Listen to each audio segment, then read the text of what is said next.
tao mu mê là nhỏ bà như tao mu mê là nhỏ bà có thuê là khó su nhà để nhỏ bà ta cho tên ní qua từ ri là phi li ba cái về chơi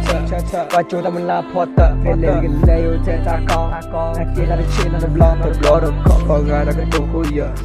bố là to để bố nhập bao tiền lấy lo khi để hồi hết suốt thế nó đầm lo nhảy đi lo ba ta có ta khé qua lo về cho muốn cho đầm lo được khó để sạc chẳng lo cái cá ra nơi yêu khôi bố có phô về chỉ phô nè bao giờ sao thằng mình đi cá suy nhớ ở đây xa đi có ôm về so đôi đi lấy nhà ta chia từ về đi con đi ta chia từ về giờ ta bây giờ đi hồi giờ ta bây giờ học con về lấy cái tên về ô tô về đây.